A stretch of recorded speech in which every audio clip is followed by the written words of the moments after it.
ಎಲ್ಲರಿಗೂ ನಮಸ್ಕಾರ. ESR electronic service ರಿಜಿಸ್ಟರ್ನಲ್ಲಿ update ಮಾಡುವಾಗ ಕೆಲವು ಪಾತ್ರಗಳನ್ನು ನಿರ್ವಹಿಸಬೇಕಾಗತ್ತೆ. ಅದರಲ್ಲಿ DDO login, case worker login, next ಇರೋದು ಸೂಪರ್ಡೆಂಟ್ ಲಾಗಿನ್. ಈ ವಿಡಿಯೋದಲ್ಲಿ ಕೇಸ್ ವರ್ಕರ್ ಲಾಗಿನ್ನನ್ನು ಹೇಗೆ ನಾವು ಲಾಗಿನ್ ಮಾಡಬೇಕು ಮತ್ತು ಕೇಸ್ ವರ್ಕರ್ ಲಾಗಿನ್ನಲ್ಲಿ ESR ರಿಜಿಸ್ಟರನ್ನು ಹೇಗೆ ಮೇಂಟೈನ್ ಮಾಡಬೇಕು ಅನ್ನೋದ್ರ ಬಗ್ಗೆ ಮಾಹಿತಿ ತಿಳ್ಕೊಳ್ಳೋಣ. ಫಸ್ಟ್ HRMS ಲಾಗಿನ್ ಅಂತ ಹೇಳಿ ತಗೊಳ್ತೀವಿ, ಅಥವಾ ಈ ಅಡ್ರೆಸ್ಸಿಗೆ https://hrms.karnataka.go.in ಇದನ್ನು ಕ್ಲಿಕ್ ಮಾಡಿದಾಗ ನಮಗೆ HRMS home page screen open ಆಗುತ್ತೆ. ಇದರ ಬಾಟಮ್ನಲ್ಲಿ ನಮಗೆ ಎಲೆಕ್ಟ್ರಾನಿಕ್ ಸರ್ವಿಸ್ ರಿಜಿಸ್ಟರ್ ಅಂಥೇಳಿ ಒಂದು ಲಿಂಕ್ ಇದೆ. ಎಲೆಕ್ಟ್ರಾನಿಕ್ ಸರ್ವಿಸ್ ರಿಜಿಸ್ಟರ್ ಈ ಲಿಂಕ್ ಮೇಲೆ ಕ್ಲಿಕ್ ಮಾಡ್ಕೊಳ್ಬೇಕು. ಮಾಡಿದಾಗ ಒಂದಿಷ್ಟು ಮಾಹಿತಿ ನಮಗೆ ಇದರಲ್ಲಿ ಕಂಡುಬರುತ್ತೆ. ಇದರಲ್ಲಿ ಎಲ್ಲ ಉದ್ಯೋಗಿಗಳು ಮತ್ತು DDOಗಳು ಗಮನಿಸಬೇಕಾದಂಥ ಪ್ರಮುಖ ಅಂಶಗಳು ಹೀಗೆ ಮಾಹಿತಿ ಇದೆ. ಸ್ಕ್ರಾಲ್ ಮಾಡಿದಾಗ ಇಲ್ಲಿ ಕ್ಲೋಸ್ ಅಂಥೇಳಿ ಒಂದು ಬಟನ್ ಇರುತ್ತೆ. ಕ್ಲೋಸ್ ಬಟನ್ನು ಕ್ಲಿಕ್ ಮಾಡಬೇಕು. ಆಗ electronic service register home screen ನಮಗೆ ಇದರಲ್ಲಿ ಕಾಣುತ್ತೆ. ಇದಕ್ಕೆ ಅಂದರೆ ಲಾಗಿನ್ ಸ್ಕ್ರೀನ್ ಇದು. ಇದರಲ್ಲಿ ನಾವು ವರ್ಕ್ ಮಾಡ್ತಾ ಇರೋದು case worker login. Very important login ಅಂತಂದರೆ ಈ ಸದ್ಯಕ್ಕೆ ಕೇಸ್ ವರ್ಕರ್ ಲಾಗಿನ್. ಯಾಕಂತಂದರೆ ಇದರಲ್ಲಿ ಎಂಪ್ಲಾಯಿಯವರ SR ಅನ್ನು ಸ್ಕ್ಯಾನ್ ಮಾಡಿ ಅಪ್ಲೋಡ್ ಮಾಡೋದು ಮತ್ತು ಸಂಪೂರ್ಣವಾದಂಥ ಒಂದು ಡಾಟಾವನ್ನು ಇನ್ಪುಟ್ ಮಾಡೋದು ಈ ಒಂದು ಕೇಸ್ ವರ್ಕರ್ ಲಾಗಿನ್ನಲ್ಲಿ ಮಾಡ್ತೀವಿ. ಹಾಗಾಗಿ ಇಲ್ಲಿ ಕೇಸ್ ವರ್ಕರ್ ಲಾಗಿನ್ ಏನಿರುತ್ತೆ ಅಂತಂದರೆ ಫಸ್ಟ್ CW1 ಎಂದು ಸ್ಟಾರ್ಟ್ ಆಗುತ್ತೆ. ಅಂದರೆ CW1 ಅಂತಂದರೆ ಕೇಸ್ ವರ್ಕರ್ 1. ನಾವು ESRನಲ್ಲಿ DDO ಅಂಡರ್ನಲ್ಲಿ ಎಷ್ಟು ಅಂತಂದರೆ 9 ಜನರನ್ನು ಕೇಸ್ ವರ್ಕರನ್ನಾಗಿ ಕ್ರಿಯೇಟ್ ಮಾಡ್ಕೊಳ್ಳಿಕ್ಕೆ ಸಾಧ್ಯ ಇದೆ. ಈಗ ನಾನೇನು ಮಾಡಿದ್ದೀನಿ, ಇದರಲ್ಲಿ ಕೇವಲ ಒಬ್ಬರನ್ನು ಮಾತ್ರ ಕೇಸ್ ವರ್ಕರ್ನು ಕ್ರಿಯೇಟ್ ಮಾಡ್ಕೊಂಡಿದ್ದೀನಿ. ಹಾಗಾಗಿ ಇಲ್ಲಿ ನಾನು ಫಸ್ಟ್ ಕೇಸ್ ವರ್ಕರ್ನ ತೆಗೆದುಕೊಳ್ಬೇಕು ಅಂತಂದರೆ ಅಲ್ಲಿ ಯೂಸರ್ ನೇಮ್ ಏನಿರುತ್ತೆ CW1 ಅಂಥೇಳಿ, ನೆಕ್ಸ್ಟ್ ಏನಿರುತ್ತೆ ಅಂದರೆ DDO ಕೋಡ್ ಇರುತ್ತೆ. ಪಾಸ್ವರ್ಡ್ ನಾವು ಚೇಂಜ್ ಮಾಡ್ಕೊಂಡಿದ್ದೀವಿ. ನಂತರ ಕ್ಯಾಪ್ಚಾವನ್ನು ಎಂಟ್ರಿ ಮಾಡಿ ಇಲ್ಲಿ ಲಾಗಿನ್ ಅಂತ ಕ್ಲಿಕ್ ಮಾಡಬೇಕು. ಲಾಗಿನ್ ಮಾಡಿದಾಗ ನಮಗೆ ಇದರಲ್ಲಿ ಡ್ಯಾಶ್ ಬೋರ್ಡ್, ಎಲೆಕ್ಟ್ರಾನಿಕ್ ಸರ್ವಿಸ್ ರಿಜಿಸ್ಟರ್ನಲ್ಲಿರುವಂಥ ಡ್ಯಾಶ್ ಬೋರ್ಡ್ನಲ್ಲಿ ಅಂದರೆ ನಾವು ಕೇಸ್ ವರ್ಕರ್ ಲಾಗಿನ್ ಅಂತ ಇದ್ದೀವಿ ನೋಡಿ. ಇಲ್ಲಿ ರೋಲ್ ಯಾವಾಗ ಸೆಲೆಕ್ಟ್ ಮಾಡ್ಕೊಂಡಿವಿ ಅಂತಂದರೆ ಇಲ್ಲಿ ಕೇಸ್ ವರ್ಕರ್ ರೋಲ್ ಅಂತೇಳಿ ಇದರಲ್ಲಿ ಕಾಣುತ್ತೆ. ಇದರಲ್ಲಿ ಡ್ಯಾಶ್ ಬೋರ್ಡ್ನಲ್ಲಿ ಟೋಟಲ್ ಎಂಪ್ಲಾಯಿ 9 ಜನ ಇದ್ದಾರೆ. SR ಇನ್ ಕೇಸ್ ವರ್ಕರ್ ಲಾಗಿನ್ನಲ್ಲಿ 9 ಇದೆ. ಇಷ್ಟೆಲ್ಲ ಈಗ ಕೇಸ್ ವರ್ಕರ್ ಲಾಗಿನ್ನಲ್ಲಿರುವಂಥ ಮಾಹಿತಿಯನ್ನು ಅಪ್ಡೇಟ್ ಮಾಡಿದ ನಂತರ ನಾವು ಸೂಪರ್ಡೆಂಟ್ ಲಾಗಿನ್ಗೆ ನಾವು ಫಾರ್ವರ್ಡ್ ಮಾಡ್ಕೊಳ್ತೀವಿ. ಈಗ ಇದರಲ್ಲಿ ಈ ಕಡೆಗೆ 3 ಡಾಟ್ ಕಾಣುತ್ತಲ್ಲ, ಇದನ್ನು ಕ್ಲಿಕ್ ಮಾಡಿದ್ದೀವಿ ಅಂತಂದರೆ ಫಸ್ಟ್ ಆಯ್ಕೆ ಬರೋದು ಡ್ಯಾಶ್ ಬೋರ್ಡ್ ಅಂತ ಹೇಳಿದೆ. ನೆಕ್ಸ್ಟ್ ಆಯ್ಕೆ very important, employee service book upload ಅಂಥೇಳಿ. ಈ employee service book upload click ಮಾಡಿದಾಗ ನಮಗಿಷ್ಟು ಮಾಹಿತಿ ಕಂಡುಬರುತ್ತೆ. ಇದರಲ್ಲಿ employee list for service book upload ಅಂದರೆ ಈ ಕೇಸ್ ವರ್ಕರ್ ಅಂಡರ್ನಲ್ಲಿ ಬರುವಂಥ ಎಷ್ಟು ಎಂಪ್ಲಾಯ್ ಇರ್ತಾರೆ ಅಷ್ಟು ಎಂಪ್ಲಾಯ್ ಇದರಲ್ಲಿ ನಮಗೆ ಶೋ ಆಗುತ್ತೆ. ಇದರಲ್ಲಿ ಒಂದು ಬಾರಿ 10 ಜನರು ಶೋ ಆಗುತ್ತೆ. ಇಲ್ಲಿ ಒಂದು ಬಾರಿ 20 ಜನರು ಶೋ ಮಾಡ್ಕೊಳ್ಳಿಕ್ಕೆ ನಾವು ಸೆಲೆಕ್ಟ್ ಮಾಡ್ಕೊಳ್ಬೋದು. 50 ಜನರಿಗೆ 100 ಜನರಿಗೂ ಸಹ ನಾವು ಡಿಸ್ಪ್ಲೇ ಮಾಡ್ಕೊಳ್ಳಿಕ್ಕೆ ಶೋ ಮಾಡ್ಕೊಳ್ಳಿಕ್ಕೆ ನಾವು ಸೆಲೆಕ್ಟ್ ಮಾಡ್ಕೊಳ್ಬಹುದು. ನಂತರ ಇದರಲ್ಲಿ serial number, KJD number, name of employee, date of birth, designation, group, date into entry service. Next ಸ್ಟೇಟಸ್ನಲ್ಲಿ ನಾವು ಗಮನಿಸಬೇಕು, ಇದರಲ್ಲಿ ನಾಟ್ ಅಪ್ಲೋಡೆಡ್ ಅಂಥೇಳಿ ಇದೆ. Not uploaded. ನೆಕ್ಸ್ಟ್ ಇದೆ ಆ್ಯಕ್ಷನ್ನಲ್ಲಿ ಅಪ್ಲೋಡ್ ಡಾಕ್ಯುಮೆಂಟ್ ಅಂತ. ಅಂದರೆ ಫಸ್ಟ್ ನಾವು ಏನು ಮಾಡಬೇಕು ಅಂತಂದರೆ ಡಾಕ್ಯುಮೆಂಟನ್ನೆಲ್ಲನೂ ಸಪ್ರೇಟಾಗಿ ಸ್ಕ್ಯಾನ್ ಮಾಡಿ, ಭಾಗವಾರು ಸ್ಕ್ಯಾನ್ ಮಾಡಿ ನಾವು PDFನಲ್ಲಿ ಸೇವ್ ಮಾಡಿ ಇಟ್ಕೊಳ್ಬೇಕು. ಇದರಲ್ಲಿ ಫಸ್ಟ್ ನಾನು ತೆಗೆದುಕೊಳ್ತೀನಿ, ಒಬ್ಬರನ್ನು ಸೆಲೆಕ್ಟ್ ಮಾಡ್ಕೊಳ್ಬೇಕು ಅಂತಂದರೆ ಯಾವ ಎಂಪ್ಲಾಯಿನ ಸ್ಕ್ಯಾನ್ ಮಾಡಿ ಅಪ್ಡೇಟ್ ಮಾಡ್ತಾ ಇದ್ದೀವಿ ಆ ಎಂಪ್ಲಾಯಿ ಅಪ್ಲೋಡ್ ಡಾಕ್ಯುಮೆಂಟ್ ಅಂಥೇಳಿ ಆ್ಯಕ್ಷನ್ ಬಟನ್ನಲ್ಲಿ ಇದೆ. ಇದನ್ನು ಕ್ಲಿಕ್ ಮಾಡ್ಕೊಳ್ಬೇಕು. ಕ್ಲಿಕ್ ಮಾಡಿದಾಗ ಗಮನಿಸಿ ಇಲ್ಲಿ ಎಂಪ್ಲಾಯಿಯವರ KJD number, employee name, next employee date of birth ಈ ರೀತಿಯಲ್ಲಿ ನಮಗೆ ಲೆಫ್ಟ್ ಸೈಡ್ ಕಂಡುಬರುತ್ತೆ. ರೈಟ್ ಸೈಡ್ ಇಲ್ಲಿ ಗಮನಿಸಿ ಸರ್ವಿಸ್ ಬುಕ್ನಲ್ಲಿ ನಮಗೆ 6 ಪಾರ್ಟ್ ಕಂಡುಬರುತ್ತದೆ. ಅದರಲ್ಲಿ ಪಾರ್ಟ್ 1ನಲ್ಲಿ ಬಯೋಡಾಟಾ ಇರುತ್ತೆ, ಪಾರ್ಟ್ 2ನಲ್ಲಿ ಸರ್ಟಿಫಿಕೇಟ್ ಆ್ಯಂಡ್ ಅಟೆಸ್ಟೇಷನ್ ಅಂತಿರುತ್ತೆ. ಹಾಗೆಯೇ ಪಾರ್ಟ್ 3ನಲ್ಲಿ previous qualification service and foreign service ಅಂತ ಹೇಳಿರುತ್ತೆ. ಇನ್ನು ಪಾರ್ಟ್ 4ನಲ್ಲಿ history and verification of service ಇರುತ್ತೆ. ಇದರಲ್ಲಿ ಅತಿ ಹೆಚ್ಚಿನ ಭಾಗ ಹೊಂದಿರೋದು ಅಂತಂದರೆ ಪಾರ್ಟ್ 4. ಯಾಕಂತಂದರೆ ಒಬ್ಬ ಎಂಪ್ಲಾಯಿ ಹಿಸ್ಟ್ರಿ ಅಂದರೆ ಅವರು ಪ್ರಮೋಷನ್ ಡೀಟೇಲ್ಸ್ ಆಗಲಿ, ಇನ್ಕ್ರಿಮೆಂಟ್ ಡೀಟೇಲ್ಸ್ ಆಗಲಿ, ಅಂದರೆ ಸರ್ವೀಸ್ಗೆ ಸಂಬಂಧಪಟ್ಟಿರುವಂಥ ಹಿಸ್ಟ್ರಿ ಪಾರ್ಟ್ 4ನಲ್ಲಿರೋದರಿಂದ ಇದನ್ನು ವೆರಿ ಇಂಪಾರ್ಟೆಂಟಾಗಿ ನಾವು ಗಮನಿಸಬೇಕು. ನೆಕ್ಸ್ಟ್ ಪಾರ್ಟ್ 5ನಲ್ಲಿ ಲೀವ್ ಅಕೌಂಟಿಗೆ ಸಂಬಂಧಪಟ್ಟಿರುವಂಥ ಮಾಹಿತಿ ಇರುತ್ತದೆ. ಅದೇ ರೀತಿಯಲ್ಲಿ ಪಾರ್ಟ್ 6ನಲ್ಲಿ ಹೋಮ್ ಟ್ರಾವೆಲ್ ಕನ್ಸರ್ಷನ್ ಅಂದರೆ HTC ಆ್ಯಂಡ್ LTC ಅಂಥೇಳಿ ಬರುತ್ತೆ ಇದರಲ್ಲಿ. ಅಂದರೆ ಫಸ್ಟ್ ನಾವು ಒಂದೊಂದು ಮಾಹಿತಿಯನ್ನು ಹೇಗೆ ಅಪ್ಲೋಡ್ ಮಾಡಬೇಕು, ಅದನ್ನು ಹೇಗೆ ಅಪ್ಡೇಟ್ ಮಾಡಬೇಕು ಅಂತೇಳಿ ತಿಳ್ಕೊಳ್ಳೋಣ. ಫಸ್ಟ್ ಪಾರ್ಟ್ನಲ್ಲಿ ಇದರಲ್ಲಿ ಪಾರ್ಟ್ 1 ಬಯೋಡಾಟಾಕ್ಕೆ ಸಂಬಂಧಪಟ್ಟಿರುವಂಥ ಮಾಹಿತಿ ನಾನು ಅಪ್ಲೋಡ್ ಮಾಡಬೇಕು ಅಂತಂದರೆ ಈ ಪಾರ್ಟನ್ನು ಕ್ಲಿಕ್ ಮಾಡ್ಕೊಳ್ತೇನೆ. ಕ್ಲಿಕ್ ಮಾಡಿದ ನಂತರ ಇಲ್ಲಿ ಚೂಸ್ ಫೈಲ್ ಅಂಥೇಳಿ ಇರುತ್ತೆ ಇದರಲ್ಲಿ. ಅಂದರೆ ನಾವು ಆ ಫೈಲ್ ಅದಕ್ಕೆ ಸಂಬಂಧಪಟ್ಟಿರುವಂತಂದ್ರೆ ಎಂಪ್ಲಾಯಿಯವರ ಬಯೋಡಾಟಾಕ್ಕೆ ಸಂಬಂಧಪಟ್ಟಿರುವಂಥ ಫೈಲನ್ನು ಅಪ್ಲೋಡ್ ಮಾಡಬೇಕಲ್ಲ, ಹಾಗಾಗಿ ಇಲ್ಲಿ ಚೂಸ್ ಫೈಲ್ ಅಂತ ಹೇಳಿರುತ್ತೆ. ನಂತರ ನಾವು ESRಕ್ಕೆ ಸಂಬಂಧಪಟ್ಟಿರುವಂಥ ಎಂಪ್ಲಾಯಿಯವರ ನೇಮ್ನಲ್ಲಿ ಒಂದು ಏನು ಮಾಡಬೇಕು ಅಂತಂದರೆ ಒಂದು ಫೋಲ್ಡರ್ ಮಾಡ್ಕೊಂಡಿರಬೇಕು. ಆ ಎಂಪ್ಲಾಯಿ ಫೋಲ್ಡರ್ ಮಾಡಿಕೊಂಡು ಅದರಲ್ಲಿ ಪಾರ್ಟ್ ವೈಸ್ ನಾವು PDF ಕಾಪಿಯನ್ನು ಸ್ಕ್ಯಾನ್ ಮಾಡಿ ಇಟ್ಕೊಳ್ಬೇಕು. ನಾನಿಲ್ಲಿ ಸ್ಯಾಂಪಲ್ ಆಗಿ ಇದನ್ನು ಎಕ್ಸಾಂಪಲ್ ಆಗಿ ತೋರಿಸ್ತಾ ಇರೋದರಿಂದ ಒಂದು ಶಾಂಪಲ್ PDF ಫೈಲನ್ನು ತೆಗೆದುಕೊಳ್ತೇನೆ. ಇದನ್ನು ಆ ಫೈಲನ್ನು ಸೆಲೆಕ್ಟ್ ಮಾಡಿಕೊಂಡು ಇಲ್ಲಿ ಓಪನ್ ಅಂತ ಅನ್ಬೇಕು. ಓಪನ್ ಅಂತಂದ್ಗಳೇ ಬಟ್ ಇಲ್ಲೊಂದು ಗಮನಿಸಿ, ಇಲ್ಲಿ ಆ ಫೈಲ್ ಸೈಜ್ ಏನಿರಬೇಕು ಅಂತಂದರೆ more than 1 KB less than 1 MB ಅಂಥೇಳಿ ಇರಬೇಕು. ಅಂದರೆ 1 MBಗಿಂತ ಹೆಚ್ಚಿರಬೇಕು, 1 KBಗಿಂತ ಹೆಚ್ಚಿರಬೇಕು, 1 MBಗಿಂತ ಕಡಿಮೆ ಇರಬೇಕು. 1 MBಗಿಂತ ಹೆಚ್ಚಿತ್ತಂದ್ರೂ ಸಹ ಫೈಲ್ ಅಪ್ಲೋಡ್ ಆಗೋದಿಲ್ಲ. ಈ ಮಾಹಿತಿಯನ್ನು ಗಮನಿಸಿ. ಇಷ್ಟು ಆದ ನಂತರ ಇದನ್ನು ಸಬ್ಮಿಟ್ ಅಂಥೇಳಿ ಕ್ಲಿಕ್ ಮಾಡ್ಕೊಳ್ಬೇಕು. ಸಬ್ಮಿಟ್ ಅಂತ ಕ್ಲಿಕ್ ಮಾಡಿದ ಮೇಲೆ do you want to upload file ಅಂತ ಹೇಳಿದೆ. ಓಕೆ ಅಂತ ಕ್ಲಿಕ್ ಮಾಡ್ತೀವಿ. ಆ ಫೈಲ್ ಅಪ್ಲೋಡ್ ಆಯಿತು. ಇಲ್ಲಿ ನಾನು ಶಾಂಪಲ್ ಆಗಿ ಈ ಫೈಲನ್ನು ತೆಗೆದುಕೊಂಡಿದ್ದೀನಿ, ಹಾಗಾಗಿ ಇದನ್ನು ಗಮನಿಸಿ. ಇಲ್ಲಿದು ಶಾಂಪಲ್ ಫೈಲ್ ಇದೆ. ಇಲ್ಲಿ ಹೀಗೇನಂತಂದ್ರೆ ಒಬ್ಬರು ಮಾಹಿತಿಯನ್ನು ತೆಗೆದುಕೊಂಡಿವಿ. ಮಾಹಿತಿ ಅದಕ್ಕೆ ಸಂಬಂಧಪಟ್ಟಿರುವಂಥ PDF ಫೈಲ್ ನಮಗೆ ರೈಟ್ ಸೈಡ್ ಗೋಚರಿಸ್ತಾ ಇದರಲ್ಲಿ. ರೈಟ್ ಸೈಡ್ನಲ್ಲಿ ಡಿಟೇಲ್ ಆದಂಥ ಮಾಹಿತಿಯನ್ನು ತೆಗೆದುಕೊಳ್ಬೋದು. ಒಂದು ವೇಳೆ ನಾವು ಈ ಮಾಹಿತಿಯನ್ನು ತಪ್ಪಾಗಿ ಅಪ್ಲೋಡ್ ಮಾಡಿದ್ದೀವಿ ಅಂತಂದರೆ ನಮಗೆ ಡಿಲೀಟ್ ಮಾಡ್ಕೊಳ್ಳಿಕ್ಕಿಲ್ಲ ಅವಕಾಶನೂ ಸಹ ಕೊಟ್ಟಿದ್ದಾರೆ. ಹೀಗೆ ಪ್ರತಿಯೊಂದೂ ಸಹ ಇದಕ್ಕೆ ಇದು 1ನೇ ಪಾರ್ಟ್ ಆಯ್ತಲ್ಲ, 2ನೇ ಪಾರ್ಟನ್ನು ಸಹ ಏನಂತಂದರೆ ಕ್ಲಿಕ್ ಮಾಡಬೇಕು. ಕ್ಲಿಕ್ ಮಾಡಿದ ಮೇಲೆ ಆ ಫೈಲನ್ನು ಚೂಸ್ ಮಾಡಬೇಕು. ಆ ಎಂಪ್ಲಾಯಿಯವರ ಆ ಪಾರ್ಟ್ 2ಗೆ ಸಂಬಂಧಪಟ್ಟಿರುವಂಥ ಫೈಲನ್ನು ಸೆಲೆಕ್ಟ್ ಮಾಡ್ಕೊಳ್ತೀವಿ. ಮಾಡಿದ ನಂತರ ಇಲ್ಲಿ ಓಪನ್ ಅಂತ ಹೇಳ್ತೀವಿ. ಓಪನ್ ಅಂತಾದಮೇಲೆ ಇಲ್ಲಿ ಸಬ್ಮಿಟ್ ಬಟನ್ ಇರುತ್ತೆ. ನಂತರ do you want to upload file ಅಂತ ಹೇಳಿರುತ್ತಲ್ಲ, ಇದನ್ನು ಓಕೆ ಅಂತ ಹೇಳಬೇಕು. ಆಗ ನಮಗೆ ಇದರಲ್ಲಿ ಗಮನಿಸಿ, ನಮಗೆ ಪಾರ್ಟ್ 1 ಮತ್ತು ಪಾರ್ಟ್ 2ಗೆ ಸಂಬಂಧಪಟ್ಟಿರುವಂಥ ಫೈಲ್ಗಳನ್ನು ಅಪ್ಲೋಡ್ ಮಾಡಿದ್ದು ನಮಗೆ ಲೆಫ್ಟ್ ಸೈಡ್ ಕಾಣುತ್ತೆ. ರೈಟ್ ಸೈಡ್ನಲ್ಲಿ ಅದರ ಪ್ರಿವ್ಯೂ ಕಾಪಿ ನಮಗೆ ಇದರಲ್ಲಿ ಕಾಣುತ್ತೆ ಇದರಲ್ಲಿ. ಹಾಗೆಯೇ ಪಾರ್ಟ್ 3ಗೆ ಸಂಬಂಧಪಟ್ಟಿರುವಂಥ ಮಾಹಿತಿಯನ್ನು ಅಪ್ಲೋಡ್ ಮಾಡಬೇಕು ಅಂತಂದರೆ ಪಾರ್ಟ್ 3 ಅಂತ ಕ್ಲಿಕ್ ಮಾಡಿ ನಂತರ ಫೈಲನ್ನು ಚೂಸ್ ಫೈಲ್ ಮಾಡಬೇಕು. ಪಾರ್ಟ್ 3ಗೆ ಸಂಬಂಧಪಟ್ಟಿರುವಂಥ ಎಂಪ್ಲಾಯಿ ಫೈಲ್ಗಳನ್ನು ಸೆಲೆಕ್ಟ್ ಮಾಡಿಕೊಂಡು ಇದರಲ್ಲಿ ಓಪನ್ ಅಂತ ಕ್ಲಿಕ್ ಮಾಡಬೇಕು. ಓಪನ್ ಅಂತ ಮಾಡಿದ ನಂತರ ಇಲ್ಲಿ ಸಬ್ಮಿಟ್ ಬಟನ್ ಇದೆ. ಸಬ್ಮಿಟ್ ಕ್ಲಿಕ್ ಮಾಡ್ತೀವಿ. Do you want to upload file ಅಂತ ಹೇಳಿರುತ್ತೆ. ಓಕೆ ಅಂತ ಹೇಳಿ ತಗೊಳ್ತೀವಿ. ಆಗ ಆ ಎಂಪ್ಲಾಯಿಯವರ ಇದರಲ್ಲಿ ಗಮನಿಸಿ ಪಾರ್ಟ್ ID ಬರುತ್ತೆ ನೋಡಿ. ಪಾರ್ಟ್ 1 P1 ನಂತರ ಬಯೋಡಾಟಾಕ್ಕೆ ಸಂಬಂಧಪಟ್ಟಿರುವಂಥ ಮಾಹಿತಿಯನ್ನು ಅಪ್ಲೋಡ್ ಮಾಡಿದ್ದೀನಿ. ಪಾರ್ಟ್ 2 ಅಂತಂದರೆ ಸರ್ಟಿಫಿಕೇಟ್ ಆ್ಯಂಡ್ ಅಟೆಸ್ಟೇಷನ್ಗೆ ಸಂಬಂಧಪಟ್ಟಿರುವಂಥ ಮಾಹಿತಿಯನ್ನು ಅಪ್ಲೋಡ್ ಮಾಡಿದ್ದೀನಿ. ಇದನ್ನು ನಾವು ಪ್ರಿವ್ಯೂ ಆಗಿನೂ ನೋಡ್ತೀವಿ. ರಾಂಗ್ ಆಗಿ ಅಪ್ಲೋಡ್ ಆಗಿತ್ತಂದರೆ ಡಿಲೀಟ್ ಮಾಡ್ಕೊಳ್ಳಿಕ್ಕೂ ಸಹ ನಮಗೆ ಅವಕಾಶ ಇದೆ. ಆಮೇಲೆ ಇನ್ನೂ ಗಮನಿಸಿ, ಫೈಲ್ 1 MBಗಿಂತ ಕಡಿಮೆ ಇರಬೇಕಂತ ಹೇಳಿದ್ದೀವಿ. ನಮಗೆ ಫೈಲ್ ಏನಂತಾರೆ 1 MBಗಿಂತ ಹೆಚ್ಚಾಗಿತ್ತು ಅಂತಂದರೆ ಅದನ್ನು ಪಾರ್ಟ್ ಆಗಿನೂ ಸಹ ಅಪ್ಲೋಡ್ ಮಾಡ್ಬೋದು. ಅಂದರೆ ಈ ಪಾರ್ಟ್ 2ನಲ್ಲಿ ನಾವು 3-4 ಮಲ್ಟಿಪಲ್ ಫೈಲನ್ನು ಸಹ ಅಪ್ಲೋಡ್ ಮಾಡ್ಕೊಳ್ಳಿಕ್ಕೆ ಅವಕಾಶ ಇದೆ. ಹಾಗಾಗಿ ಫೈಲ್ಗಳನ್ನು ಸಪ್ರೇಟ್ ಮಾಡ್ಕೊಳ್ಬೋದು. ಬಟ್ ಫೈಲ್ ಸೈಜ್ ಏನಿರಬೇಕು ಅಂತಂದರೆ 1 MBಗಿಂತ ಕಡಿಮೆ ಇರಬೇಕು.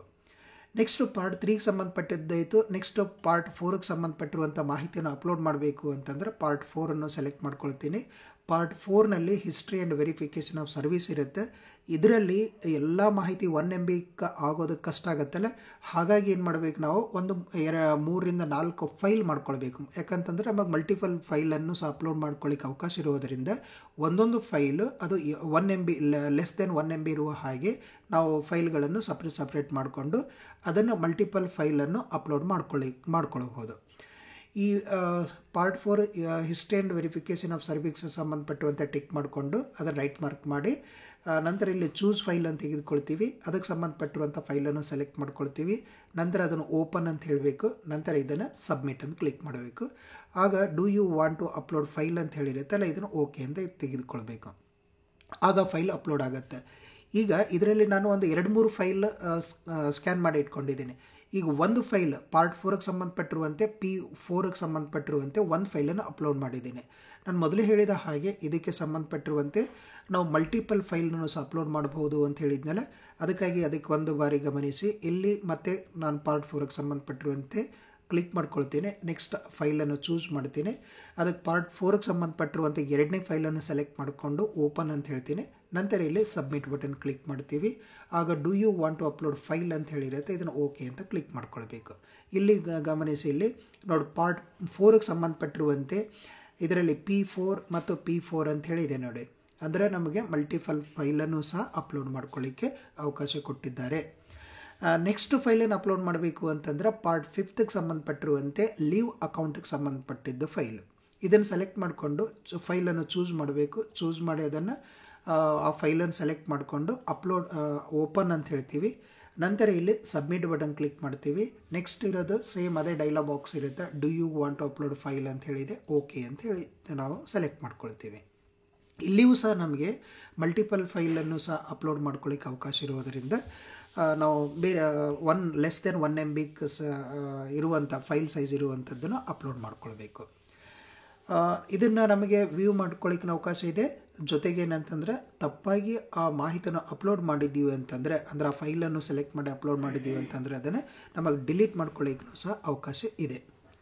ನೆಕ್ಸ್ಟ್ ಕೊನೆಗೆ ಪಾರ್ಟ್ ಸಂಬಂಧಪಟ್ಟಿರುವಂತೆ ಪಾರ್ಟ್ 6ಗೆ HTC ಮತ್ತು LTCಗೆ ಸಂಬಂಧಪಟ್ಟಿರುವಂಥ ಮಾಹಿತಿಯನ್ನು ಅಪ್ಲೋಡ್ ಮಾಡಬೇಕಾಗಿರುವುದರಿಂದ ಪಾರ್ಟ್ 6ಅನ್ನು ಸೆಲೆಕ್ಟ್ ಮಾಡಿಕೊಂಡು ಇಲ್ಲಿ ಚೂಸ್ ಫೈಲ್ ಅಂತ ತೆಗೆದುಕೊಳ್ತೀನಿ. ಇಲ್ಲಿ ಸ್ಯಾಂಪಲ್ ಫೈಲನ್ನು ಸೆಲೆಕ್ಟ್ ಮಾಡಿಕೊಂಡು ಇಲ್ಲಿ ಓಪನ್ ಅಂತ ಹೇಳ್ತೀನಿ. ನಂತರ ಇಲ್ಲಿ ಸಬ್ಮಿಟ್ ಬಟನ್ ಕ್ಲಿಕ್ ಮಾಡ್ಕೊಳ್ಬೇಕು. ನೆಕ್ಸ್ಟ್ ಓಕೆ ಅಂತ ಹೇಳಬೇಕು. ಇಷ್ಟು ಆದ ನಂತರ ಫೈಲ್ಗಳು ಇಷ್ಟೆಲ್ಲನೂ ಅಪ್ಲೋಡ್ ಮಾಡಿಬಿಟ್ಟಿದ್ದೀವಿ. ನಂತರ ಏನು ಮಾಡಬೇಕು, ನಾವು ರೈಟ್ ಸೈಡನ್ನು ಗಮನಿಸಬೇಕು. ಇದರಲ್ಲಿ ಪ್ರಿವ್ಯೂ ಫೈಲ್ ನಮ್ಮ ಇದರಲ್ಲಿ ಕಂಡು ಬರುತ್ತೆ. ಪ್ರಿವ್ಯೂ ಅಂದರೆ ಅಪ್ಲೋಡ್ ಮಾಡಿರುವಂಥ ಫೈಲಿನ ಪ್ರಿವ್ಯೂ ನಮಗೆ ಕಾಣುತ್ತಲ್ಲ, ಅದನ್ನು ಕರೆಕ್ಟಾಗಿ ಅದಕ್ಕೆ ಸಂಬಂಧಪಟ್ಟಿದೆ ಇದೆ ಅಂಥೇಳಿ ನಾವು ಒಂದೊಂದು ಬಾರಿ ವ್ಯೂ ನೋಡ್ಬೋದು. ತಪ್ಪಾದ ಮಾಹಿತಿಯನ್ನು ಅಪ್ಲೋಡ್ ಮಾಡಿದ್ದೀವಿ ಅಂತಂದರೆ ಡಿಲೀಟ್ ಮಾಡಿ ಮತ್ತೊಂದು ಬಾರಿ ಅದನ್ನು ಅಪ್ಲೋಡ್ ಮಾಡ್ಕೊಳ್ಳಿಕ್ಕೆ ಅವಕಾಶ ಇದೆ. ಇಷ್ಟು ಫೈಲ್ಗಳನ್ನು ಮೊದಲು ಅಪ್ಲೋಡ್ ಮಾಡ್ಕೊಳ್ಬೇಕು. ಅಂದರೆ ಪಾರ್ಟ್ 1ಗೆ ಸಂಬಂಧಪಟ್ಟಿರುವಂತೆ ಪಾರ್ಟ್ 2, ಪಾರ್ಟ್ 3, ಪಾರ್ಟ್ 4, ಪಾರ್ಟ್ 5 ಮತ್ತು ಪಾರ್ಟ್ 6ಗೆ ಸಂಬಂಧಪಟ್ಟಿರುವಂಥ ಫೈಲ್ಗಳನ್ನು ಅಪ್ಲೋಡ್ ಮಾಡ್ಕೊಳ್ಬೇಕು. ಅಂದರೆ ಏನು ಮಾಡಬೇಕು, ನಾವು SRನಲ್ಲಿರುವಂಥ ಸ್ಕ್ಯಾನ್ ಕಾಪಿಗಳನ್ನು ಸಪ್ರೇಟಾಗಿ ಅಪ್ಲೋಡ್ ಮಾಡಿ ಒಬ್ಬ ಎಂಪ್ಲಾಯರಿಗೆ ಒಂದು ಫೋಲ್ಡರ್ನು ಕ್ರಿಯೇಟ್ ಮಾಡಿಕೊಂಡು ಆ ಒಂದು ಫೋಲ್ಡರ್ನಲ್ಲಿ ಫೈಲ್ಗಳಿಗೆ ನೇಮ್ ಕೊಡಬೇಕು. P1, P2, P3 ಅಂಥೇಳಿ ಅದನ್ನು ಫೈಲ್ ನಂಬರ್ ಕೊಡ್ತೀವಿ. ಅಂದರೆ ಅಪ್ಲೋಡ್ ಮಾಡ್ಕೊಳ್ಳೋಕೆ ಈಸಿ ಆಗುತ್ತೆ. ಇಷ್ಟಾದ ನಂತರ ನೆಕ್ಸ್ಟ್ ಪಾಯಿಂಟ್ ವೆರಿ ಇಂಪಾರ್ಟೆಂಟ್. ಈ ಫೈಲ್ ಅಪ್ಲೋಡ್ ಮಾಡಿದ್ದೀವಿ, ನೆಕ್ಸ್ಟ್ ಅದಕ್ಕೆ ಡಾಟಾವನ್ನು ನಾವು ಆ್ಯಡ್ ಮಾಡಬೇಕಲ್ಲ. ಹಾಗಾಗಿ ಇಲ್ಲಿ 3 ಡಾಟನ್ನು ಸೆಲೆಕ್ಟ್ ಮಾಡ್ಕೊಂಡ್ಮೇಲೆ ಇಲ್ಲಿ ಎಂಪ್ಲಾಯ್ ವೆರಿಫಿಕೇಷನ್ ಅಂಥೇಳಿ ಬರುತ್ತೆ. ಇದರಲ್ಲಿ ಎಂಪ್ಲಾಯ್ ವೆರಿಫಿಕೇಷನ್ ಅಂತ ಕ್ಲಿಕ್ ಮಾಡ್ಕೊಳ್ತೀವಿ. ಆಗ ಎಷ್ಟು ಎಂಪ್ಲಾಯಿಯವರ ಡಾಟಾವನ್ನು ನಾವು ಅಪ್ಲೋಡ್ ಮಾಡಿರ್ತೀವಲ್ಲ ಅವರ ಲೀಸ್ಟ್ ಇದರಲ್ಲಿ ಗೋಚರಿಸ್ತಾ. ಇಲ್ಲಿ ಏನಂತಂದರೆ ಎಂಪ್ಲಾಯ್ ಲೀಸ್ಟ್ ಆಫ್ ವೆರಿಫಿಕೇಷನಲ್ಲಿ ಬಂದಾಗ ನಮಗೆ ಆ employee serial number, KJD number, name of the employee, date of birth, designation, ಆಮೇಲೆ group, date of entry into service. Next action ಬಟನ್ನಲ್ಲಿ ನಮಗೆ 2 ರೀತಿಯಾದಂಥ ನಮಗೆ ಅಂಶ ಕಂಡುಬರುತ್ತೆ. ಒಂದು ಬುಕ್ ಟೈಪ್ ಇದೆ, ಇನ್ನೊಂದು ಐ ಟೈಪ್ ಇದೆ. ಬುಕ್ಕನ್ನು ಕ್ಲಿಕ್ ಮಾಡಿದ್ದೀವಿ ಅಂತಂದ್ರೆ ಎಂಪ್ಲಾಯಿಯವರ ನಾವು ಏನು ಅಪ್ಲೋಡ್ ಮಾಡಿದ್ದೀವಿ ಹೇಗೆ ಕಾಣುತ್ತಂತ ನಾವು ನೋಡ್ಬೋದು. ಇದರಲ್ಲಿ ನೋಡಿ, ಅದನ್ನು ಬುಕ್ಕನ್ನು ಕ್ಲಿಕ್ ಮಾಡಿದ ಮೇಲೆ ನಮ್ಮ ಸರ್ವಿಸ್ ಬುಕ್ ಈ ರೀತಿಯಲ್ಲಿ ಕಂಡುಬರುತ್ತೆ. ಇದರಲ್ಲಿ ಶ್ರೀಮತಿ KJD ನಂತರ ಸೇವಾ ಪುಸ್ತಕ ಈ ರೀತಿಯಲ್ಲಿ ಇದೆ. ನಾವು ಎಲ್ಲ ಮಾಹಿತಿಯನ್ನು ಅಪ್ಲೋಡ್ ಮಾಡಿದ್ದೀವಿ ಅಂತಂದರೆ ನಮ್ಮ ESR ಎಲೆಕ್ಟ್ರಾನಿಕ್ ಸರ್ವಿಸ್ ರಿಜಿಸ್ಟರ್ ಈ ರೀತಿಯಲ್ಲಿ ಕಂಡುಬರುತ್ತೆ. ನಮಗೆ ಎಲ್ಲ ಮಾಹಿತಿಯನ್ನು ಅಪ್ಲೋಡ್ ಮಾಡಿದ ನಂತರ ಇದನ್ನು ನಾವು ನೋಡ್ಕೊಳ್ಳೋಣ. ನೆಕ್ಸ್ಟ್ ಈಗ ಅಪ್ಲೋಡ್ ಮಾಡಬೇಕಾಗಿದ್ದು ಅಂದರೆ ಮಾಹಿತಿಯನ್ನು ನಾನು ಎಡಿಟ್ ಮಾಡೋದು, ಆ ಮಾಹಿತಿಯನ್ನು ಆ್ಯಡ್ ಮಾಡಬೇಕಾಗಿತ್ತು ಅಂತಂದರೆ ಇಲ್ಲಿ ಐ ಬಟನ್ ಇದೆ ನೋಡಿ, ಕಣ್ಣು ಕಾಣುತ್ತಲ್ಲ ಇಲ್ಲಿ, ಇದು ಕಣ್ಣಿನ ಚಿತ್ರ ಕಾಣುತ್ತೆ ನೋಡು, ಅದರ ಮೇಲೆ ಕ್ಲಿಕ್ ಮಾಡ್ತೀವಿ. ಕ್ಲಿಕ್ ಮಾಡಿದಾಗ ಇಲ್ಲಿ ಗಮನಿಸಬೇಕು, ಎಂಪ್ಲಾಯಿಯವರ KJD ನಂಬರ್, ಎಂಪ್ಲಾಯಿ ನೇಮ್ ಮತ್ತು ಕೇಡರ್ ಗೋಚರಿಸ್ತಿರಲಿ. ಇಲ್ಲಿ ಇಷ್ಟು ಪಾರ್ಟ್ ಅದಾವೆ ನೋಡಿ, ಇದೇ ಪಾರ್ಟ್ ಮೇನ್ ಇಂಪಾರ್ಟೆಂಟ್ ಇರೋದು. ಪಾರ್ಟ್ 1ಗೆ ಸಂಬಂಧಪಟ್ಟಿರುವಂಥ ಮಾಹಿತಿ ಏನೆಂತ ನಾವು ಅದನ್ನು ಭರ್ತಿ ಮಾಡಬೇಕು ಅಂತಂದರೆ ಇದರಲ್ಲಿ 5 ಅಂಶಗಳದಾವೆ. ಫಸ್ಟ್ ಏನಂತಂದರೆ ಪರ್ಸ್ನಲ್ ಇನ್ಫಾರ್ಮೇಷನ್ ಇದೆ, ಸ್ಪೌಸ್ ಡಿಟೇಲ್ಸ್ ಅಂತ ಹೇಳಿದೆ, ಹೋಮ್ ಟೌನ್ ಡಿಟೇಲ್ಸ್ ಅಂಥೇಳಿ, ನಂತರ qualification details at the time of first appointment, ಇನ್ನು ಕ್ವಾಲಿಫಿಕೇಷನ್ ಡೀಟೇಲ್ಸ್ ಅಂತ ಹೇಳಿದೆ, ಸಬ್ಸಿಕ್ವೆಂಟ್ಲಿ ಅಂತ ಹೇಳಿ ಬರುತ್ತಲ್ಲ ಅಕ್ವೈರ್ಡ್ನಲ್ಲಿ. ಇನ್ನು ಕ್ವಾಲಿಫಿಕೇಷನ್ ಡೀಟೇಲ್ ಇದರಲ್ಲಿ ಸಂಬಂಧಪಟ್ಟದ್ದು ಡಿಪಾರ್ಟ್ಮೆಂಟಲ್ ಎಕ್ಸಾಮ್ಗೆ. ಹಾಗೆಯೇ qualification detail professional and technical ಕ್ವಾಲಿಫಿಕೇಷನ್ಗೆ ಸಂಬಂಧಪಟ್ಟದ್ದೆ. ಅದೇ ರೀತಿಯಲ್ಲಿ ಕ್ವಾಲಿಫಿಕೇಷನ್ ಡೀಟೇಲ್ ಟ್ರೈನಿಂಗ್ ಅಂಡರ್ಗಾನ್ ಇದರ ಬಗ್ಗೆ ಸಂಬಂಧಪಟ್ಟಿರುವಂತೆ ಮಾಹಿತಿ ಇದೆ. ನಾವು ಈ ವಿಡಿಯೋದಲ್ಲಿ ವಿವರವಾಗಿ ಅಂತ ತಿಳ್ಕೊಳ್ಳೋಣ ಅಂತಂದರೆ ಈ ಬಯೋಡಾಟಾನಲ್ಲಿ ಪಾರ್ಟ್ ಫಸ್ಟನ್ನು ಹೇಗೆ ಅಪ್ಡೇಟ್ ಮಾಡಬೇಕು ಅಂಥೇಳಿ, ನೆಕ್ಸ್ಟ್ ವಿಡಿಯೋದಲ್ಲಿ ನಾವು ಪಾರ್ಟ್ 2 ಮತ್ತು ಪಾರ್ಟ್ 3ಯನ್ನು ಹೇಗೆ ಅಪ್ಡೇಟ್ ಮಾಡಬೇಕು ಅನ್ನೋದು ಮಾಹಿತಿಯನ್ನು ತೆಗೆದುಕೊಳ್ಳೋಣ. ಇದರಲ್ಲಿ ಫಸ್ಟು ಬಯೋಡಾಟಾನಲ್ಲಿ ಪಾರ್ಟ್ 1ನಲ್ಲಿ 1ನೇ ಪಾಯಿಂಟ್, ಒಟ್ಟು 5 ಅಂಶಗಳದಾವಲ್ಲ. ಫಸ್ಟು ಅಂಶವನ್ನು ಇದರಲ್ಲಿ ನಾವು ತಿಳ್ಕೊಳ್ಳೋಣ. ಪರ್ಸ್ನಲ್ ಇನ್ಫಾರ್ಮೇಷನ್, ಇದನ್ನು ಕ್ಲಿಕ್ ಮಾಡ್ತೀವಿ. ಪರ್ಸ್ನಲ್ ಇನ್ಫಾರ್ಮೇಷನ್ ಕ್ಲಿಕ್ ಮಾಡಿದಾಗ ನಾವು ಅದಕ್ಕೆ ಸಂಬಂಧಪಟ್ಟಿರುವಂಥ ಅಂಶ ಏನು ಮೊದಲೇ ನಾವು ಹೆಸರನ್ನ ಫಸ್ಟ್ ಇದರಲ್ಲಿ ಡಾಟಾವನ್ನು ಅಪ್ಲೋಡ್ ಮಾಡಿದ್ದೀವಲ್ಲ, ಅದು ರೈಟ್ ಸೈಡ್ ಕಾಣುತ್ತೆ ನಮಗೆ. ಇದರಲ್ಲಿ ಇಲ್ಲಿ ನಾವೇನು ಮಾಡ್ಕೊಳ್ಳಿಕ್ಕಾಗತ್ತೆ ಅಂತಂದರೆ, ಇಲ್ಲಿ ಸಿಂಕ್ ಅಂತ ಹೇಳಿ ಕೊಟ್ಟಿದ್ದಾರೆ. ಸಿಂಕ್ ಅಂತಂತಂದರೆ ಮಾಹಿತಿ ಎಲ್ಲಿಂದ ತೆಗೆದುಕೊಂಡಿರುತ್ತಂದರೆ HRMS 1ನಲ್ಲಿ ಏನು ನಾವು ಮಾಹಿತಿಯನ್ನು ಅಪ್ಡೇಟ್ ಮಾಡಿರ್ತೀವಿ ಆ ಮಾಹಿತಿ ಇದರಲ್ಲಿ ಸಿಂಕ್ ಆಗಿರುತ್ತೆ. ಇಲ್ಲಿ ಯಾವುದೇ ಕಾರಣಕ್ಕೂ name of the employee, government servant ಎಂಪ್ಲಾಯಿಯವರ ನೇಮ್ ಎಡಿಟ್ ಮಾಡ್ಕೊಳ್ಳಿಕ್ಕೆ ಅವಕಾಶ ಇಲ್ಲ. ಎಲ್ಲಿ ESRನಲ್ಲಿ ಆ ನೇಮ್ನಲ್ಲಿ ಏನಾದರೂ ಎಡಿಟ್ ಮಾಡ್ಕೊಳ್ಬೇಕು ಅಥವಾ ಅಪ್ಡೇಟ್ ಮಾಡ್ಕೊಳ್ಬೇಕು ಅಂತಂದರೆ ಮತ್ತೆ ನಾವು HRMS 1ನಲ್ಲಿ ನಾವು HOD ಅವರಿಗೆ ರಿಕ್ವೆಸ್ಟ್ ಕಳಿಸಿ ನಾವು ಎಂಪ್ಲಾಯಿಯವರ ನೇಮನ್ನು ಅಪ್ಡೇಟ್ ಮಾಡ್ಕೊಳ್ಳಿಕ್ಕೆ ಅವಕಾಶ ಕಲ್ಪಿಸಿಕೊಟ್ಟಿದ್ದಾರೆ. ನಂತರ ಗಮನಿಸಿ, ಇಲ್ಲಿ first name of the government servant ಅಂತ ಹೇಳಿದೆ ಅಲ್ಲ, ಇದನ್ನು ಫೆಚ್ ಆಗಿದೆ. ನೆಕ್ಸ್ಟ್ ಫಸ್ಟ್ ನೇಮನ್ನು ಟೈಪ್ ಮಾಡ್ಕೊಳ್ಳೋಕ್ಕೆ ಅವಕಾಶ ಇದೆ. Middle name, last name type ಮಾಡ್ಕೊಳ್ಬಹುದು. ನಂತರ ಫಸ್ಟ್ ನೇಮ್ ಇನ್ ಕನ್ನಡದಲ್ಲಿ ಟೈಪ್ ಮಾಡ್ಕೊಳ್ಳೋದು. ಕನ್ನಡ ಟೈಪ್ ಮಾಡಬೇಕಂದ್ರೆ ಏನು ಮಾಡಬೇಕು, ನಾವು ಯುನಿಕೋಡ್ನಲ್ಲಿ ಟೈಪ್ ಮಾಡಬೇಕು. ಇದು ಗಮನಿಸಬೇಕು. ಏನು ಮಾಡಬೇಕು, ಇದರಲ್ಲಿ ಫಸ್ಟ್ ನೇಮ್ ಇನ್ ಕನ್ನಡ ಅಂತಂದರೆ ಯುನಿಕೋಡ್ನಲ್ಲಿ ಟೈಪ್ ಮಾಡ್ಕೊಳ್ಬೇಕು. ನಂತರ middle name in Kannada, last name in Kannada ಅಂತ ಹೇಳಿದೆ. ಇದು ಒಂದು ಅಂಶ ಇತ್ತು. ನೆಕ್ಸ್ಟ್ ರೆಸಿಡೆನ್ಸ್ ಅಡ್ರೆಸ್ ನೋಡಿ, ಇಲ್ಲಿ ಗಮನಿಸಿ, ಅಡ್ರೆಸ್ ಇದು HRMS 1ನಿಂದ ಸಿಂಕ್ ಆಗಿರುವಂಥ ಮಾಹಿತಿ. ನೆಕ್ಸ್ಟ್ ಇಲ್ಲಿ ನಾವೇನು ಸೆಲೆಕ್ಟ್ ಮಾಡ್ಕೊಳ್ಬೇಕು ಅಂತಂದರೆ, ಈ ಅಡ್ರೆಸ್ಗೆ ಸಂಬಂಧಪಟ್ಟಿರುವಂಥ ರೆವೆನ್ಯೂ ಡಿಸ್ಟಿಕ್ ಇಲ್ಲಿ ಸೆಲೆಕ್ಟ್ ಮಾಡ್ಕೊಳ್ಳಿಕ್ಕೆ ಅವಕಾಶ ಇದೆ. ರೆವೆನ್ಯೂ ಡಿಸ್ಟಿಕ್ನು ಸೆಲೆಕ್ಟ್ ಮಾಡ್ಕೊಳ್ಬೇಕು. ತಾಲೂಕನ್ನು ಸೆಲೆಕ್ಟ್ ಮಾಡ್ಕೊಳ್ಬೇಕು. ಇಲ್ಲಿ ಡ್ರಾಪ್ ಡೌನ್ ಲಿಸ್ಟ್ ಕೊಟ್ಟಿದ್ದಾರೆ, ಸೆಲೆಕ್ಟ್ ಮಾಡ್ಕೊಳ್ಬೇಕು. ಸಿಟಿ ಆರ್ ವಿಲೇಜ್ ನೇಮನ್ನು ಸಹ ನಮಗೆ ಸೆಲೆಕ್ಟ್ ಮಾಡ್ಕೊಳ್ಳಿಕ್ಕೆ ಅವಕಾಶ ಇದೆ. ನಂತರ ಪಿನ್ ಕೋಡ್ ಟೈಪ್ ಮಾಡ್ಕೊಳ್ತೀವಿ. ಮೊಬೈಲ್ ನಂಬರ್ HRMSನಲ್ಲಿಂದನೇ ಫೆಚ್ ಆಗಿದೆ. ಈ ಮೊಬೈಲ್ ನಂಬರ್ನು ನಮಗೆ ಅಪ್ಡೇಟ್ ಮಾಡ್ಕೊಳ್ಳಿಕ್ಕೆ, ಎಡಿಟ್ ಮಾಡ್ಕೊಳ್ಳಿಕ್ಕೆ ಇಲ್ಲಿ ಅವಕಾಶ ಕಲ್ಪಿಸಿಕೊಟ್ಟಿದ್ದಾರೆ. ಹಾಗಾಗಿ ಮೊಬೈಲ್ ನಂಬರ್ನು ಸರಿಯಾದ ಮೊಬೈಲ್ ನಂಬರ್ ಇದರಲ್ಲಿ ಎಡಿಟ್ ಮಾಡ್ಕೊಳ್ಳೋಕ್ಕೆ ನಾವು ಪ್ರಯತ್ನ ಪಡಬೇಕು. ಹಾಗೆಯೇ ಇಮೇಲ್ ID, ಇಲ್ಲಿ ಸ್ಟಾರ್ ಮಾರ್ಕ್ ಇರೋದು ಕಂಪಲ್ಸರಿ, ಅದನ್ನು ಅಪ್ಡೇಟ್ ಮಾಡ್ಕೊಳ್ಳೇಬೇಕಾಗಿದೆ. ಇನ್ನು ಇವುಗಳಿಗೆ landline number and STD code ಅಂತ ಹೇಳಿದೆಯಲ್ಲ, ಇದೇನು ಕಂಪಲ್ಸರಿ ಇಲ್ಲ. ನಿಮ್ಮಲ್ಲಿ ಲ್ಯಾಂಡ್ಲೈನ್ ಇತ್ತು ಅಂತಂದರೆ with code number, STD code ನಂಬರಿಂದ ಟೈಪ್ ಮಾಡ್ಕೊಳ್ಬೋದು.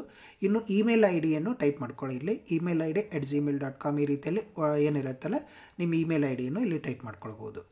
ನೆಕ್ಸ್ಟ್ ಎರಡನೇದರಲ್ಲಿ 1ನೇ ಪಾಯಿಂಟ್ ಅಂದರೆ A2Aನಲ್ಲಿ ಬರೋದು ನೇಮ್.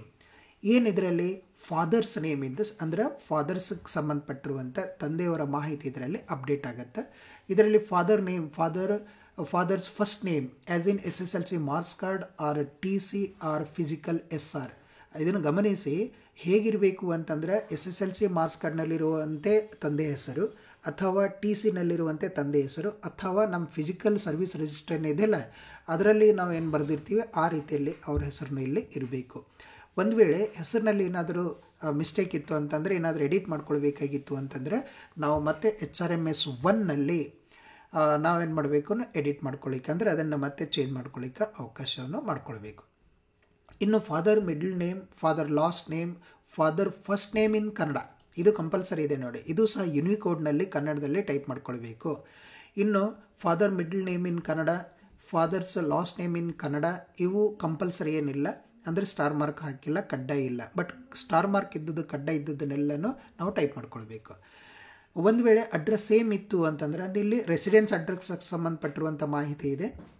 ರೆಸಿಡೆನ್ಸ್ ಅಡ್ರೆಸ್ ನಾನು ಮೊದಲಿಗೆ ಏನು ಅಪ್ಡೇಟ್ ಮಾಡಿದ್ದೀವಿ ಆ ಮಾಹಿತಿ ಸೇಮ್ ಇತ್ತು ಅಂತಂದರೆ just as residential address as per same as 1A ಅಂತ ಹೇಳಿದೆ. ಇದನ್ನು ಕ್ಲಿಕ್ ಮಾಡಿದ್ದೀವಿ ಅಂತಂದರೆ ಆಟೋಮೆಟಿಕ್ಕಾಗಿ ಈ ಮಾಹಿತಿ ಫಿಲ್ ಆಗುತ್ತೆ.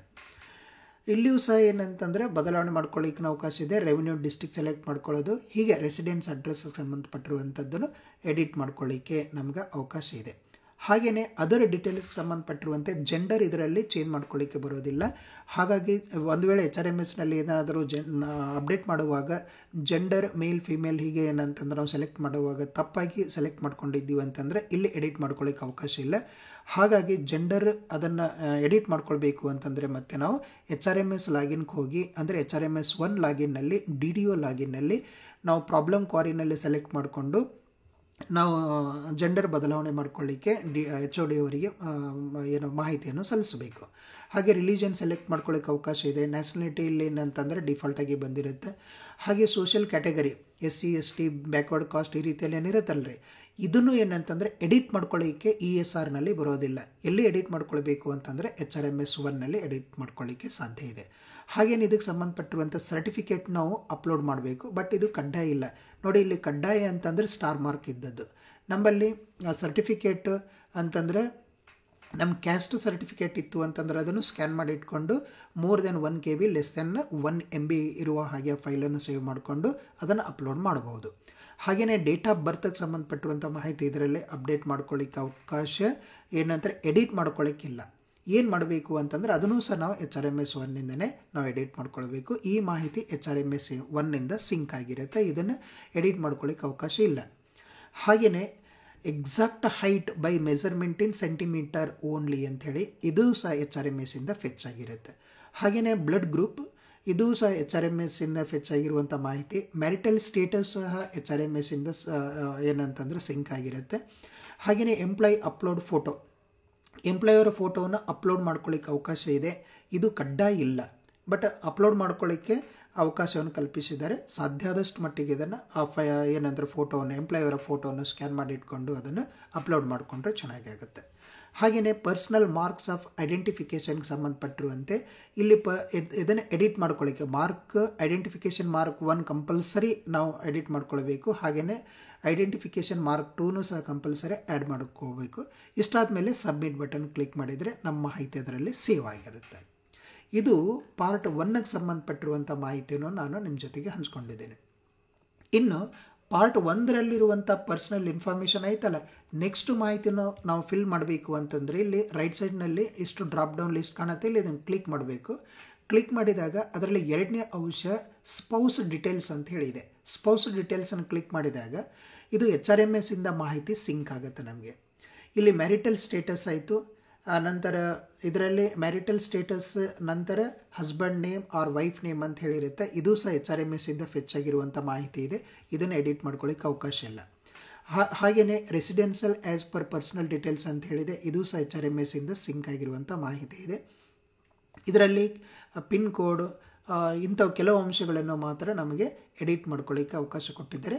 ಆಲ್ಮೋಸ್ಟ್ ಅಲ್ಲೆಲ್ಲ ಮಾಹಿತಿಯೂ ಸಹ HRMSಯಿಂದ ಸಿಂಕ್ ಆಗಿರುತ್ತೆ. ಇನ್ನು ಇದಕ್ಕೆ ಸಂಬಂಧಪಟ್ಟಿರುವಂತೆ ಮ್ಯಾರೇಜ್ ಸರ್ಟಿಫಿಕೇಟ್ನೂ ಸಹ ಅಪ್ಲೋಡ್ ಮಾಡ್ಕೊಳ್ಳಿಕ್ಕೆ ಅವಕಾಶ ಇದೆ.